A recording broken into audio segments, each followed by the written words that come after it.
So hello everyone, and yesterday we have completed the more than 80% of the topics of share based payment, that is Ind AS 102.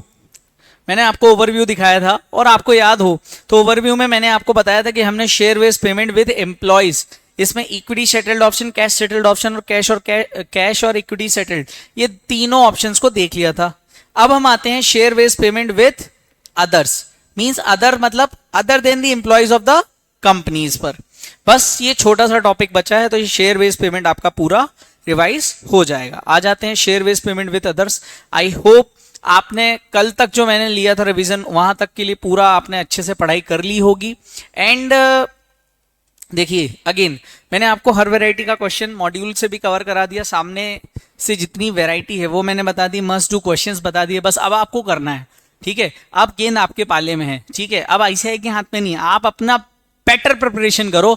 देखो I don't think कि result कुछ भी हो, ICAI का preparation हमारी ऐसी होनी चाहिए कि आईसीआई का रिजल्ट भले ही 1% हो, लेकिन उस 1% पर बच्चे जो पास आउट हो उसमें मैं होना चाहिए। ये हमारा मैनिफेस्टेशन होना चाहिए, ये हमारा माइंडसेट होना चाहिए। और जितना पॉजिटिव माइंडसेट होगा ना दोस्तों, उतना ही अच्छा रिजल्ट आपका आएगा। बिकॉज आप कितनी भी मेहनत कर रहे हो, अगर माइंड में आप नेगेटिविटी आपके है तो फिर तो आप कुछ नहीं कर सकते, राइट। सो मैं हमेशा बोलता हूं मेरे मेंटरशिप के स्टूडेंट्स से भी कि यार 80% ऑफ योर माइंडसेट जो आपको पास कराता है और 20% आपके एफर्ट्स होते हैं। वो 20% आपके एफर्ट्स तो बहुत प्योर होंगे, लेकिन माइंडसेट भी बहुत इंपॉर्टेंट रोल प्ले करेगा। बिकॉज माइंडसेट जितना अच्छा होगा, जितना पॉजिटिव होगा, उतनी ही अच्छे से आप परफॉर्म कर पाओगे। चलिए let's begin with our topic, share based payment to others. Others means other than the employees, it can be anyone. यहां पे अपने को क्या ध्यान रखना है कि भाई साहब अभी तक क्या कर रहे थे कि आपके अंडर कौन था, एम्प्लॉय था। शेयर बेस्ड पेमेंट में आप अपनी कंपनी के एम्प्लॉय को शेयर्स दे रहे थे, या फिर उस वैल्यू ऑफ शेयर्स के बराबर आप क्या दे रहे हो, सामने वाले को कैश दे रहे हो, यस और नो। या कैश और शेयर्स डिसाइड लास्ट में करेगा, ये कौन डिसाइड करेगा, एम्प्लॉय डिसाइड करेगा। ये चीज आपने सीख ली। अब अपन आते हैं अदर देन दी एम्प्लॉय में। तो यहां सबसे पहले जो आपका कंसीडरेशन है वो किस पे डिपेंड करेगा, तो fair value of the goods and services. Fair value of the goods और services from others should be considered for accounting under share based payment transactions. यहां पे क्या कंसीडर करना रहेगा अपने को, गुड्स और सर्विसेज को। इसके अलावा अगर अपने को गुड्स और सर्विसेज की फेयर वैल्यू डिटर्मिनेबल नहीं है, तो अपने को कंसीडर करना पड़ेगा fair value of the equity shares issued as consideration. मतलब उस कंसिडरेशन के अगेंस्ट सामने वाले ने आपके लिए कोई काम किया, आपने उसको कंसिडरेशन देना है, लेकिन कंसिडरेशन के बिहाफ पे आप उसकी fair value of the goods और सर्विस जो उसने सामने वाले ने प्रोवाइड करी वो दे दो। अगर वो डिटर्मिनेबल नहीं है तो फिर आप क्या करोगे, fair value of the equity shares की फेयर वैल्यू के बेसिस पे। Recognition of the transaction should be done as and when goods and services are received। जैसे ही गुड्स रिसीव हुआ, जैसे ही सर्विसेज रिसीव हुई किसी थर्ड पर्सन से, आपको बुक्स में ट्रांजैक्शन रिकॉग्नाइज कर लेना रहेगा। तो ये तीन चीजें आपको ध्यान में रखनी है। पहला बहुत simple, fair value of the goods और सर्विसेज, इसके बेसिस पे कंसिडरेशन डिसाइड होगा। अगर ये आपका डिटर्मिनेबल नहीं है तो आपको क्या लेना है, fair value of the equity shares. अच्छा, साथ ही साथ जैसे ही गुड्स और सर्विस रिसीव हुए वैसे ही आपको बुक्स में रिकॉग्नाइज कर लेना है ट्रांजैक्शन को। चलिए आ जाते हैं अकाउंटिंग पॉइंट ऑफ व्यू पे। अकाउंटिंग पॉइंट ऑफ व्यू में सबसे पहले point number 1 equity settled option है। अच्छा, इसमें भी इक्विटी सेटल, हाँ इसमें भी तीनों चीजें हैं, equity settled option, cash settled option और वो इक्विटी और कैश सेटल्ड। तो सबसे पहले आते हैं equity settled option. Equity settled option मतलब वही ईशॉप, आप जो कंसिडरेशन दोगे वो शेयर्स के फॉर्म में दोगे। तो इमीडिएटली सेटलमेंट अगर हो रहा है, क्यों, क्योंकि आप गुड्स खरीद रहे हो, जैसे ही आपने गुड्स खरीदा, एक हाथ दे एक हाथ ले, इमीडिएट सेटलमेंट होगा। हाँ सर इमीडिएट सेटल हो सकता है, तो वहां एंट्री क्या होगी, या तो पीपी आपने खरीदा होगा, या आपने कुछ परचेज किया होगा गुड्स को, या आपने एक्सपेंस रिकॉग्नाइज किया होगा, डेबिट टू इक्विटी। क्यों, क्योंकि ये इक्विटी सेटलमेंट ऑप्शन है। आप रिटर्न में क्या दे रहे हो, इक्विटी दे रहे हो, यस और नो। सर अगर इमीडिएटली सेटलमेंट नहीं है तो क्रेडिट सेटलमेंट होगा या फिर एडवांस पेमेंट होगा, यस और नो। देखो तीन तरीके से ये आपको सामने वाले को पेमेंट करोगे ना। पहला क्या होगा, सर पहला क्या होगा, इमीडिएट सेटलमेंट, या तो उधारी पे मतलब डेफर कर दिया बाद में देंगे, या फिर कुछ आपने एडवांस में ही दे दिया, यस और नो। तो क्रेडिट सेटलमेंट के टाइम पे एंट्री होगी पीपीई और परचेस और expense account debit to share based payment reserve, और लास्ट में share based payment reserve to equity. Advance payment के टाइम पे भी ऐसे ही होगा, पहले आपने एडवांस रिसीव किया तो advance for PPE purchase expense debit to equity, फिर पीपीई परचेज और expense account debit to advance. ये जो आपने एडवांस इनकम ली है उसको भी तो आप यहां पे बुक्स में रिकॉग्नाइज करोगे कि भाई इसका अपन ने टर्म्स एंड कंडीशन पहले, मतलब आपने पहले एडवांस बुक किया तो आपने लिख दिया advance receive for PPE account debit to equity, ठीक है, आपने शेयर्स लिखा दिए। लेकिन बाद में जब वो मतलब एडवांस में दिया था, अभी सर्विस या गुड्स मिलना तो बाकी है, जैसे ही सर्विस या गुड्स मिला तो आपने उसको रिकॉग्नाइज कर दिया PP slash purchase slash expense as the case में भी, ठीक है। ये तो बात हो गई कौन सी, इक्विटी सेटल्ड ऑप्शन की। अब ये बहुत सिंपल है, ऐसा कुछ टफ नहीं। अपन ने मेजर ऑफ द सिलेबस में जो पढ़ा था कल तक के रिवीजन में, उसमें अपन ने सारा चैप्टर का क्रक्स खत्म कर लिया। अब ये तो बस कुछ चीजें बची हुई है। कैश सेटलमेंट ऑप्शन क्या होगा सर, इमीडिएटली अगर other than the employees of the company के अलावा इमीडिएट सेटलमेंट हुआ है किसी थर्ड पर्सन को, तो पीपी डेबिट या परचेज डेबिट या एक्सपेंस डेबिट टू कैश और बैंक। लेकिन ये वाली एंट्री ना इंड एस 102 में नहीं है। क्यों? क्योंकि सर कैश सेटलमेंट ऑप्शन हो रहा है। कैश सेटलमेंट मतलब आप यहां पे शेयर्स नहीं दे रहे हो, हाँ शेयर्स नहीं दे रहे हो, ओके हटाओ, आप दे रहे हो क्या, कैश, और इमीडिएटली कैश सेटलमेंट हो रहा है, तो ये तो 102 की अकाउंटिंग ही नहीं हुई। ये भाई साहब आपकी हो जाएगी, अगर पीपी परचेज हुआ यहां पे तो ये इंडिया 16 में चला जाएगा पीपी पे। अगर goods are purchase other than PP then India 2, और एक एक्सपेंडिचर है तो डिपेंड करेगा वो किस टाइप का एक्सपेंडिचर है उस पे। तो ये 102 में एंट्री नहीं दी गई है, बट मैंने आपको यहाँ पे कंप्लीट करा है। क्यों? क्योंकि इमीडिएट पेमेंट होगा तो भी कुछ अकाउंटिंग तो करनी पड़ेगी ना, भले ही क्वेश्चन नहीं है अपने मॉड्यूल में, लेकिन अपने को कंसेप्ट तो पूरा समझना पड़ेगा ना। यस और नो? आगे बढ़ते हैं। सर क्रेडिट सेटलमेंट हुआ तो again share based payment liability, क्यों, कैश सेटलमेंट ऑप्शन है, और share based payment liability account debit to bank, और कोई अगर डिफरेंस है तो वो पीओरएल से एडजस्ट हो जाएगा ईयर एंड पर। Any change in share based payment liability due to change in fair value of option और fair value of the shares, then such difference due to change in share based payment liability is transfer to P and L. बस याद रखना cash settlement option में credit settlement के time पे भाई आज fair value कुछ थी, जिस दिन एक्चुअल में सेटलमेंट हो रहा है उस दिन फेयर वैल्यू चेंज हो गई, तो वो जो चेंज हुआ वो पीओरएल से एडजस्ट होगा और एंट्री सेम रहेगी। Is that clear? हाँ सर, बस ये दो चीजें थी अपने को समझनी थी।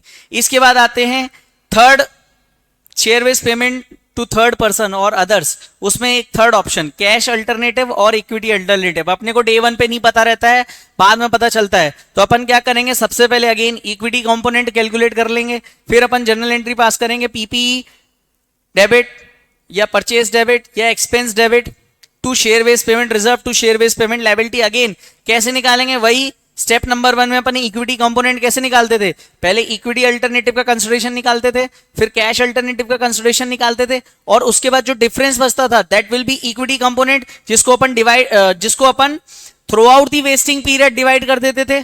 फॉर एग्जाम्पल इस क्वेश्चन में 3 साल थे तो अपन ने 15,200 को तीनों सालों में बांट दिया था। यस और नो? हाँ सर। लास्ट में क्या होगा सर, लास्ट में कुछ नहीं है, अपने को बस ये सोचना रहेगा यहाँ पे, लास्ट में अपने को ये करना रहेगा कि भाई जो सेटलमेंट डेट है उसमें कैश पे पेमेंट हो रहा है या इक्विटी पे, जैसा अपन ने पिछले बार किया था वैसे इस बार करना रहेगा। यस और नो? सर अगर कैश हुआ तो share based payment liability debit to bank, और फिर जो बैलेंस बचा शेयर बेस्ड पेमेंट रिजर्व में उसको जनरल रिजर्व में भेज दो। अगर इक्विटी से ट्रांसफर हो रहा है, मतलब एम्प्लॉय नहीं, थर्ड पर्सन ने ऑप्ट किया इक्विटी ऑप्शन, तो क्या करना रहेगा, पहले शेयर बेस्ड पेमेंट लायबिलिटी में जितना भी अमाउंट है उसको शेयर बेस्ड पेमेंट रिजर्व में लेके आ जाओ, फिर शेयर बेस्ड पेमेंट रिजर्व से इक्विटी में ट्रांसफर मार दो, और कोई भी डिफरेंस आया will go to P and L due to change in fair value. याद रखना है अपने को, ठीक है। इससे रिलेटेड मॉड्यूल में 2-3 क्वेश्चन दिए हैं, अपन देख लेते हैं। Illustration number 4 of your module, इसमें क्या है, Indian incorporation issued 995 shares in exchange for purchase of an office building. Office building क्या होती है दोस्तों, PPE. The title was transferred in the name of Indian incorporation on February 1st 2011। फरवरी 2011 में ये title transfer हुआ। Shares where issued. Fair value of the office building was ₹2 lakhs and the face value of each share of Indian incorporation was rupees 100. Pass the necessary general entries. मुझे एक बात बताओ, सबसे पहले जब आपने यहां पे बिल्डिंग परचेज करी, यस और नो? हाँ, बिल्डिंग के बदले में आपने क्या दिया? शेयर्स दिया. कैन आई से it is a question of cash equity settlement option? और वो भी कहां पे? क्या ट्रांजैक्शन एम्प्लॉय के साथ हो रहा है या other than the employee? Sir other than the employee. तो यहां पे ये केस हो गया share based payment with others, और उसमें भी इक्विटी सेटलमेंट. तो building account debit to equity share capital to security premium reserve, या फिर अपन अदर इक्विटी भी लिख सकते थे. यहां पे अपन लिख देंगे 2 लाख की बिल्डिंग अपन ने खरीदी, तो बुक्स में 2 लाख की बिल्डिंग आई. 995 शेयर्स अपन ने दिए, 100 का एक शेयर था, तो ये अपनी शेयर कैपिटल में जाएगा, और जो बैलेंसिंग फिगर है वो कहां जाएगा? अदर इक्विटी में. Is that clear? हाँ सर. ये 4 मार्क्स में आ सकता है, एमसीक्यू में भी आ सकता है. ध्यान रखना कहां जाएगा कौन सा amount. Sir second question service से related. Reliance limited hired a maintenance company for its oil fields. The person, अच्छा मेंटेनेंस कंपनी हायर करी है इन्होंने, इसका मतलब ये थर्ड पर्सन हो जाएगी maintenance company. Yes. The services will be settled bye issuing 1000 shares of Reliance. Period for which the service is to be provided is 1st April 2011 to 1st July 2011. मतलब अप्रैल मई जून 3 महीने के लिए. Okay. The fair value of the services was estimated using market value of the similar contracts for 1 lakh rupees. कितना? 1 लाख रुपए. Nominal value पर share कितना है? 10. Record the transaction in journal entry. Simple सी बात है. आपको क्या बोला? 1000 शेयर्स आप दोगे बीइंग द रिलायंस कंपनी. ठीक है, आप किसी थर्ड पर्सन को कंसिडरेशन के लिए क्या दे रहे हो? 1000 रुपए प्लस 10 रुपए की नॉमिनल वैल्यू. ओके. ध्यान रखना टोटल आप कितना दे रहे होगे? सेम. इस सर्विस की फेयर मार्केट वैल्यू क्या है? 1 लाख. आप जब भी सबसे पहले अपन ने क्या पढ़ा? यहाँ पे fair market value of the services, उसको निकालना रहेगा. यस और नो? हाँ सर. और उसके अलावा अगर वो डिटर्मिनेबल नहीं है तो फिर हम fair value of the equity share पे जाएंगे. तो अपने को fair market value of the similar service मालूम ही है, इसी को यूज कर लो. एक्सपेंडिचर पर मंथ क्या होगा? देखो तीनों मंथ में 1 लाख रुपए की आपने सर्विस ली है, तो 3 मंथ में डिवाइड करोगे, डिवाइड बाई 3 कर दो तो ये आ जाएगी. तो एक्सपेंस पर मंथ इतनी हुई. अब जनरल एंट्री क्या होगी? मेंटेनेंस एक्सपेंस, मतलब expense account debit to share based payment reserve. Share based payment reserve account debit to equity share capital 10,000 to security premium reserve 90,000. Sir क्यों 10,000 आया? क्योंकि 1000 शेयर्स आप दे रहे हो, और 1000 शेयर्स के बदले में कितना? ये लिखा भी हुआ है मैंने, देखो 1000 के बदले में 10 रुपए की नॉमिनल वैल्यू, तो बैलेंसिंग क्या आएगी? Other equity, that is security premium. और यहाँ एंट्री क्या हुई? Expense account debit to share based payment reserve. क्या इमीडिएट पेमेंट हुआ था यहाँ पे? नहीं. पेमेंट कब होना था? इमीडिएट तो दिया ही नहीं था. ठीक है, आ जाओ. टेस्ट योर नॉलेज का क्वेश्चन नंबर 5 देख लो. ये भी दिया हुआ है, ये आप खुद से कर सकते हो, कोई ज्यादा इसमें दिमाग लगाने वाला ऐसा कुछ है नहीं, है ना. इसके बाद इस इंडेस में अभी तक की सारी चीजें खत्म हो गई. अब बचता है इसमें मिसलेनियस टॉपिक्स. मिसलेनियस टॉपिक्स में पहला टॉपिक है रिक्लासिफिकेशन. सर रिक्लासिफिकेशन कैसा होगा? मान लो पहले आपने कैश सेटलमेंट ऑप्शन यूज किया, बाद में आप उसको कन्वर्ट कर रहे हो, रिक्लासिफाई कर रहे हो इक्विटी सेटलमेंट में. सबसे पहले आपने अकाउंटिंग कैसे करी? कैश सेटलमेंट में. कैश सेटलमेंट से अगर आपने अकाउंटिंग करी है, इसका मतलब आपकी बुक्स में क्या आ रहा होगा? स्टॉक. कैश सेटलमेंट को क्या बोलते हैं? Stock appreciation right. Stock appreciation right में कौन सा रिजर्व, कौन सा अकाउंट खुलता है? Share based payment liability. SBPL. L मतलब लाइबिलिटी.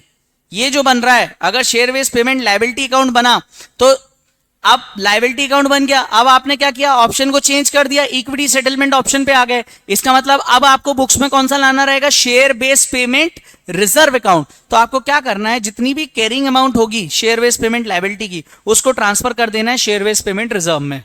एंट्री क्या होगी? Share based payment liability account debit to share based payment reserve account. Okay. हाँ, इसके बाद आ जाते हैं सेकंड में. मान लो आपने इक्विटी वाला ऑप्शन पहले लिया, अब आप कैश सेटलमेंट पे आ रहे हो. तो अगर आपने इक्विटी वाला पहले लिया होगा तो सिंपल सी बात है, आपकी बुक्स में क्या आ रहा होगा? Share based payment reserve account. अब आप काय में जाओगे? शेयर बेस्ड पेमेंट लायबिलिटी में. हाँ, बस याद रखना जब आप रिजर्व से लायबिलिटी पे जाओगे, इसका मतलब डिपेंड करेगा फेयर वैल्यू पे, और ये बाद में चूंकि आप जा रहे हो तो कुछ ना कुछ डिफरेंस जरूर आएगा, और जो डिफरेंस आएगा वो हमेशा P और L से सेट ऑफ करना है, बस ये याद रखना है. इससे रिलेटेड वैसे कुछ नोट्स मतलब मॉड्यूल में क्वेश्चन भी नहीं है, लेकिन फिर भी कंसेप्चुअली आपको मालूम होना चाहिए। इसके बाद एक आता है मिसलेनियस टॉपिक्स में ग्रुप सेटलमेंट। ग्रुप सेटलमेंट में याद रखना कि मान लो एक ये कंपनी है HD लिमिटेड, और ये एक एम्प्लॉय है हर्ष किसका एम्प्लॉय है? सब्सिडरी का नाम है NV लिमिटेड। तो ये NV लिमिटेड का एक एम्प्लॉय है हर्ष, और इस NV लिमिटेड की होल्डिंग कौन है? HD limited. और शेयर बेस्ड पेमेंट स्कीम कौन दे रहा है हर्ष को? HD limited, that is the parent company. तो यहां पे ग्रुप सेटलमेंट के टाइम पे क्या होगा? Employee benefit expense should be recognised by the entity receiving the service. Okay, यहां पे हर्ष को share based payment scheme HD limited ने दी है, इसका मतलब हर्ष किसको सर्विसेज दे रहा होगा? ऑब्वियसली HD लिमिटेड को दे रहा होगा। और अगर ये केस है तो एम्प्लॉय बेनिफिट एक्सपेंस किसकी बुक्स में आएगा? HD लिमिटेड की। Transactions for equity shares of issuing entity should arise when issuing entity issues its own equity shares and service receiving entity has no obligation to settle this. मतलब HD limited ने एक company है जिसकी एक subsidiary है NV limited, HD limited की इस पे कोई ऑब्लिगेशन नहीं है, लेकिन और ना ही कोई एम्प्लॉय पे ऑब्लिगेशन है, लेकिन ये NV लिमिटेड HD लिमिटेड क्या बोल रहा है? एम्प्लॉय मतलब HD लिमिटेड ग्रुप में क्या है सर? ये पेरेंट है। 2 सेकंड के लिए समझना, अपन समझ लेते हैं इसको, देखना इसको। ये क्या है? पेरेंट है, ये आपकी सब्सिडरी है। सब्सिडरी शेयर्स यहां पे इशू करेगी किसको? एम्प्लॉय को, for the services rendered to parent. Subsidiary issue कर रही है किसको? शेयर्स किसको? एम्प्लॉय को। और एम्प्लॉय किसको सर्विस दे रहा है? सब्सिडरी को नहीं दे रहा है, पेरेंट कंपनी को दे रहा है। और पेरेंट कंपनी की ना तो ऑब्लिगेशन है कुछ भी चुकाने की। ओके, तो ये सिचुएशन है। हाँ, तो इस सिचुएशन में क्या होगा? 2 सिचुएशन आ रही है, देखो समझो। Services receive by subsidiary and equity shares of parent are issued by parent to employee of subsidiary. एक तो केस ऐसा हो सकता है कि भाई सर्विस कौन रिसीव कर रहा है? सब्सिडरी। और शेयर्स कौन इशू कर रहा है? पेरेंट। किसको? एम्प्लॉय को। ठीक है। और एक केस ऐसा भी हो सकता है कि sir subsidiary received service receive by parent and equity shares of subsidiary issued to employee of parent. मतलब पेरेंट का एम्प्लॉय, पेरेंट उसको शेयर बेस्ड पेमेंट स्कीम दे रहा है, लेकिन सर्विसेज जो एम्प्लॉय है पेरेंट कंपनी का वो दे रहा है सब्सिडरी को। या तो ये केस है, या फिर दूसरा केस क्या होगा? एम्प्लॉय किसका है? सब्सिडरी का, उसको शेयर बेस्ड पेमेंट स्कीम कौन दे रहा है? सब्सिडरी, लेकिन वो सर्विसेज किसको दे रहा है? पेरेंट को। ऐसा केस। ओके सर, समझ में आया। तो अगर ये सिचुएशन नंबर 1 है, मतलब जहां पे subsidiary share based payment scheme का पेमेंट कर रही है और सर्विसेज किसको मिल रही हैं? सर्विसेज मिल रही हैं किसको? पेरेंट कंपनी को। तो वहां पे in the books of subsidiary that is NV limited क्या एंट्री आएगी? Employee benefit expense account debit to piece contribution, parent's contribution to equity, other equity में जाएगा। ये पेरेंट्स कॉन्ट्रीब्यूशन मतलब पेरेंट की कॉन्ट्रीब्यूट कर रही है ये सर्विसेज, उसके बिहाफ पे आप पेमेंट कर रहे हो। अगर पेमेंट और पेरेंट की बुक्स में क्या आएगा? Investment in subsidiary, investment in NV limited to equity और बैंक, एज द केस में भी। और अगर इससे जस्ट उल्टा केस हुआ तो dividend expense debit to equity, मतलब सर्विसेज किसको मिल रही हैं? एम्प्लॉय द्वारा, सब्सिडरी को मिल रही हैं। पेमेंट कौन कर रहा है? शेयर बेस्ड पेमेंट स्कीम का पेरेंट कर रहा है। एम्प्लॉय किसका है? पेरेंट का ही है। तो इनको वो services in the form of dividend expense मिल रही है। Dividend expense debit to equity will be reduce from other equity. ठीक है। और पेरेंट की बुक्स में क्या है? Employee benefit expense to dividend income. आप एक तरह से डिविडेंड इनकम के माध्यम से सब्सिडरी को सर्विस पहुंचवा रहे हो। एक ये क्वेश्चन दिया हुआ है टेस्ट योर नॉलेज में, ठीक है, ये जरूर कर लेना। इलस्ट्रेशन 12 दिया हुआ है, ये जरूर करना है अपने को। इसके अलावा और तो कुछ इसमें है नहीं, तो अपन इसमें आ जाते हैं। चलो इस क्वेश्चन पे पहले, company P is a holding company for company B. A group share based payment is being organized in which parent issues its own equity shares for employees of company B। मतलब यहां कौन सा case है? Situation number 2। Situation number 2 कौन सी? ये वाली। कौन सी? ये। सर क्या हो रहा है यहां पे?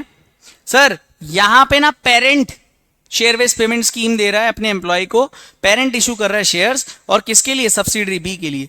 ग्रांट डेट पे फेयर वैल्यू कितनी? 87। Number of employees of company 100 और number of shares to each 25। Vesting condition immediately pass entries in the books of P and B, मतलब दोनों होल्डिंग और सब्सिडरी की बुक्स में।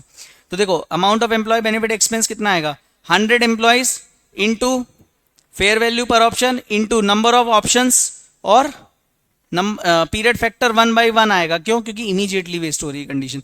तो ये 2175। अब चूंकि पेरेंट कर रहा है ना ये सारी चीजें,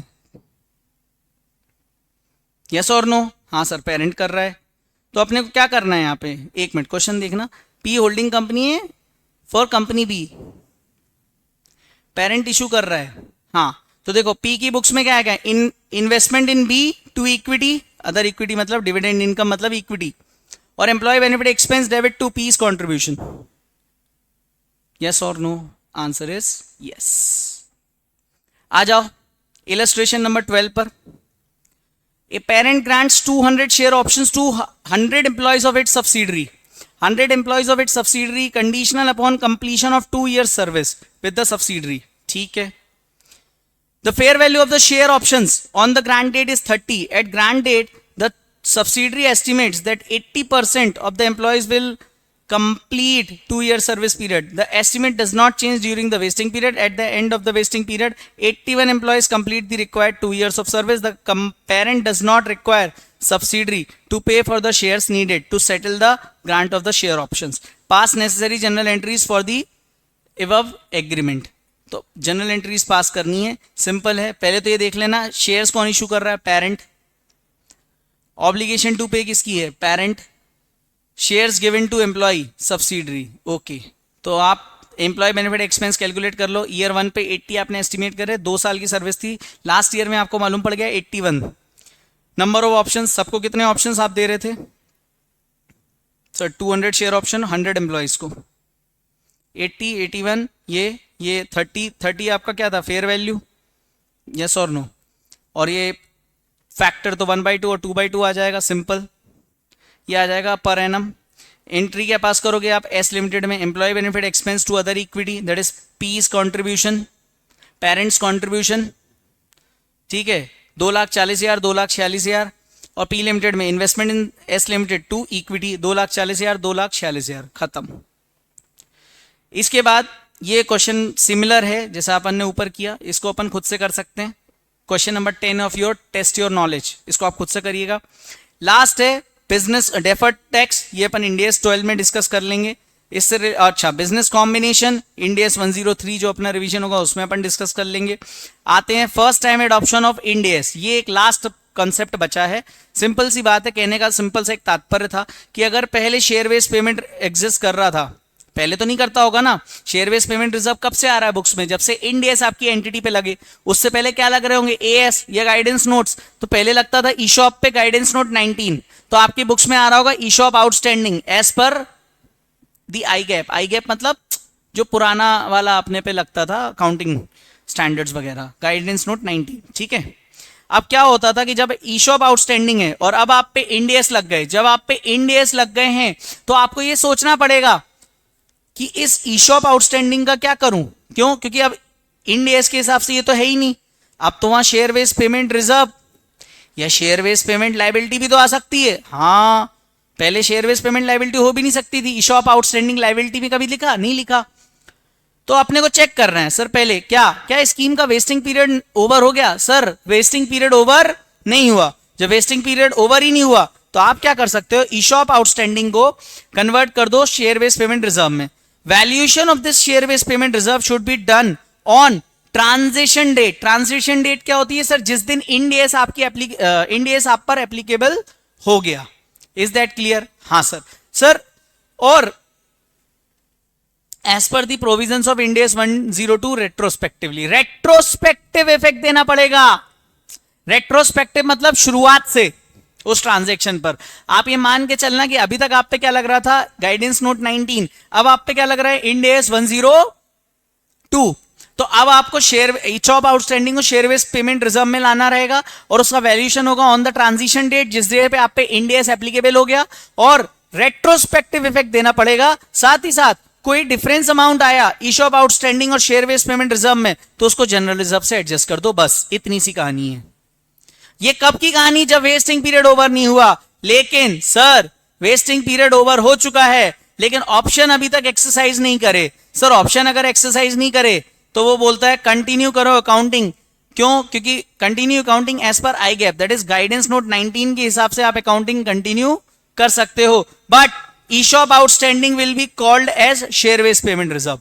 आपको क्या करना है, जो आप ईशॉप आउटस्टैंडिंग ला रहे थे बुक्स में, उसको शेयर बेस्ड पेमेंट रिजर्व लेके आ जाना है, ये करना है। या फिर अप्लाई रेट्रोस्पेक्टिव वैल्यूएशन। सर ये अप्लाई रेट्रोस्पेक्टिव वैल्यूएशन क्या था? ये कुछ और नहीं, वही चीज। Sir share based payment reserve ले आओ और क्या करो, ट्रांजिशन डेट पे वैल्यूएशन करो उसका, और वैल्यूएशन करने पे अगर कोई डिफरेंस आया तो उसको जनरल रिजर्व में ट्रांसफर मार दो। ठीक है? हाँ सर, ये कब की बात हुई? वेस्टिंग पीरियड ओवर हो गया लेकिन ऑप्शन एक्सरसाइज नहीं करे सामने वाले ने। सर ऑप्शन एक्सरसाइज कर लिए और वेस्टिंग पीरियड भी ओवर हो गया तो ढोकले कुछ बचा ही नहीं, फिर तो ईशॉप आउटस्टैंडिंग बुक्स में ही नहीं आएगा। हाँ sir, vesting period, okay got it, बस यही है, ये रहा आपका 102 if I am not wrong. बस इसमें ना एक क्वेश्चन लास्ट वाला नवंबर 23 का क्वेश्चन, ये नवंबर 23 का क्वेश्चन 8 मार्क्स में आया था। मैं आपको यहां पे क्वेश्चन भी अटैच कर दिया। रीजन नंबर 1, रीजन 1 क्या है, 8 मार्क्स में था। दूसरा इसमें क्या है, रिवर्स कैलकुलेशन थी इस क्वेश्चन में। अगर आप नोटिस करोगे ना दोस्तों, तो ये रिवर्स कैलकुलेशन का क्वेश्चन है। रिवर्स कैलकुलेशन समझते हो आप? मैंने आपको कल बताया था, आपको लास्ट ईयर जो वेस्टिंग पीरियड का लास्ट ईयर है, उस साल के टोटल नंबर ऑफ एम्प्लॉइज दिए हुए हैं और वहां से आपको फर्स्ट ईयर तक आना है। तो देखो इसमें क्या दिया है, लास्ट ईयर आपके पास 492 एम्प्लॉइज हैं as on 30 June 2023 when SAR was exercised and the intrinsic value was 50 rupees per share। और फेयर वैल्यू मेथड के साथ साथ the SAR expense for financial years इतनी कंप्यूट करनी थी अपने को, फेयर वैल्यू भी। तो अपन को फेयर वैल्यू कंप्यूट करना है। साथ ही साथ उसने बोला क्या था क्वेश्चन में, प्रोवाइड SAR लेजर। अब पॉइंट क्या है, हमने पूरे चैप्टर में क्या किया? सर पूरे चैप्टर में अपन ने क्या किया? सर पूरे चैप्टर में तो अपन ने जनरल एंट्रीज ही पास करी हैं। ओके, यहां पे पहली बार क्या बोलता है, रिजर्व स्टॉक अप्रिसिएशन रिजर्व का, स्टॉक अप्रिसिएशन का क्या बनाना है, लेजर बनाना है from inception till closure. Discuss whether this account is in the nature of liability और इक्विटी। सर ऑब्वियसली सिंस ये काय का है, सार का क्वेश्चन है, तो obviously share based payment liability आएगी। यस और नो? अब देखो कैसे आता है, क्या आता है, ये समझना रहेगा अपने को। A limited announced a stock appreciation right on 1 April 2020 for each of its employee. ये क्वेश्चन देख लेते हैं। The scheme gives the employees the right to claim cash payment equivalent to an excess of market price of company share on exercise date over the price of 250 per share in respect of 100 share subject to continuous employment of 3 years, vesting period 3 साल। SAR is exercisable after 31st March 2023 but before 30th June 2023। 3 महीने का time है exercise का। Fair value दी हुई है 42, 46, 48। 2020-21 में company estimate करती है 2% of its employ shall leave the company annually and this was revise to 3%। 15 employees left कर गए 20-21 में, 10 एम्प्लॉयज लेफ्ट कर गए 21-22 में, 8 एम्प्लॉयज लेफ्ट कर गए 22-23 में। एक्चुअली वेस्टेड 492 एम्प्लॉयज बचे थे। तो number of employees at the grant date to whom the SAR were granted, last में कितने थे, 492 फर्स्ट। फिर देखो कितने छोड़ के गए, 15, 10 और 8, टोटल कितने थे? मतलब इनिशियली आपके पास 525 एम्प्लॉइज थे, लास्ट में 492 बचे। तो रिवर्स कैलकुलेशन करके ही लाए ना आप आंसर, यस और नो? Answer is yes. तो रिवर्स कैलकुलेशन करके जैसे आप लाए, उसके बाद आपने क्या किया, एम्प्लॉय बेनिफिट एक्सपेंस निकालना है। अब आप ध्यान रखो, हर साल कितने एम्प्लॉयज लीव करके जा रहे थे, ये आपका एस्टिमेशन कहता था 2%, और ये 2021-22 में 3% हो गया। तो भाई साहब पहले साल आपके कितने एम्प्लॉयज लेफ्ट करके गए, एक्चुअल में 15 और 2% और, यस और नो? हाँ सर। इसके अलावा नंबर ऑफ ऑप्शंस कितना दे रहे थे आप उनको? सर 100 शेयर्स दे रहे थे। कितने साल तक के लिए? 3 इयर्स तक की सर्विस अगर वो देते हैं तो 1/3। और पहले साल fair value of the option कितनी थी? 42।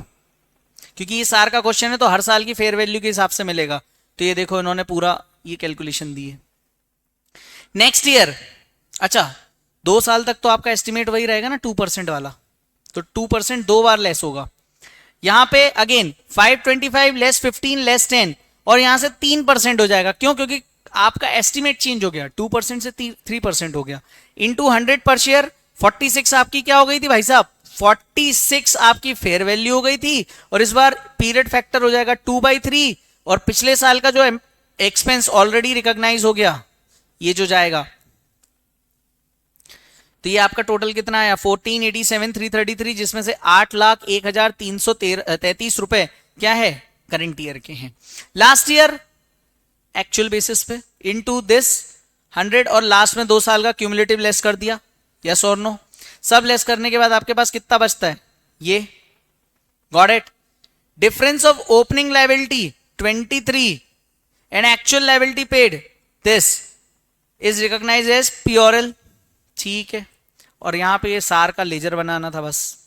तो ये आप जैसे अपन ने वहां पे क्या किया था, स्टेटमेंट पूरा बना के रखा था ना भाई साहब, ये जो अपन हर बार बनाते थे ना इस तरह से, number of employees, number of options, fair value, इन्होंने बस टेबल को अलग तरीके से क्या कर दिया भाई। आईसीआई का क्या है, आईसीआई भी चाहती तो नहीं है देखो आप पास हो, सिंपल सी बात, मेरे को तो ऐसा लगता है। तो वो क्या करते, कुछ तो भी टेबल छाप देते कहीं से भी उठा के क्वेश्चन, और उसको एज इट इज प्रेजेंट कर देते हैं। अब मैं आपको बोलूं, ये क्वेश्चन जो था ना, ये इन्होंने ये गाइडेंस नोट 19 के हिसाब का क्वेश्चन था, जिसको इन्होंने इंड एएस में कन्वर्ट किया। ये कभी आईपीसीसी में आया था 2009 में। और अगर आप कभी छानबीन करो, अगर आपके पास टाइम है, वैसे तो आपकी मई 24 एग्जाम है, आप छानबीन करोगे ना तो आपको मालूम चलेगा। एडवांस अकाउंट करके पेपर नंबर 5 होता था पहले आईपीसीसी में, वहां पे ये कभी प्रैक्टिस मैनुअल या आरटीपी एमटीपी में आया था, और ये एग्जाम में आया था। ये क्वेश्चन को इंड एएस में बना के इन्होंने यहाँ पे थोड़ा मैनिपुलेट करके दे दिया, जैसे 108 में भी इन्होंने किया था कि सीए फाइनल का ओल्ड सिलेबस जो हुआ करता था, जब अकाउंटिंग स्टैंडर्ड सिलेबस में हुआ करते थे, तो अकाउंटिंग स्टैंडर्ड 17 के क्वेश्चन को इंड एएस 108 में बना के उन्होंने भेज दिया। जैसा नवंबर 23 में 2-3 क्वेश्चन ऐसे करे थे। कंसोलिडेशन में भी यही किया। कंसोलिडेशन में क्या किया कि भाई साहब अकाउंटिंग स्टैंडर्ड 21 का क्वेश्चन था, इंड एएस 110 में बना के भेज दिया, ठीक है। तो आपको ये क्वेश्चन एक बार लिख के सॉल्व कर लोगे तो हो जाएगा, इसमें कुछ ज्यादा वो नहीं है। बस याद रखना, स्टॉक अप्रिशिएशन राइट्स का जब लेजर आप बनाओगे तो बैलेंस कहां से आएगा? इनिशियली क्रेडिट साइड पे आएगा। क्रेडिट साइड में by employ benefit expense, balance carried down, फिर opening balance by balance brought down, फिर यहां पे कैरिड डाउन, ये ऐसे ही करते रहेंगे। बस कुछ नहीं था, ये देख के बच्चों ने इसको अटेम्प्ट नहीं किया। भाई साहब अगर आपको जनरल एंट्री आती है ना, मैं अगर आपकी जगह हूं तो मैंने क्या किया भाई, मैंने पहले जनरल एंट्री पास करी। जनरल एंट्री मैंने वर्किंग नोट में बना लूंगा सर। जनरल एंट्री जैसी बना ली, जैसे ही जनरल एंट्री बनाई वहां से अमाउंट देखना ही तो है, और प्लस मेरी ये टेबल बन गई ना यार। इस चैप्टर में सबसे इंपॉर्टेंट है टेबल बनाना। टेबल बना ली, फिर तो कुछ भी पूछ ले, लेजर हो जनरल एंट्री हो, फटाफट से अपन आंसर दे सकते हैं। जनरल एंट्री अगर अपन ने कर ली तो अपन ये सब कुछ कर लेंगे।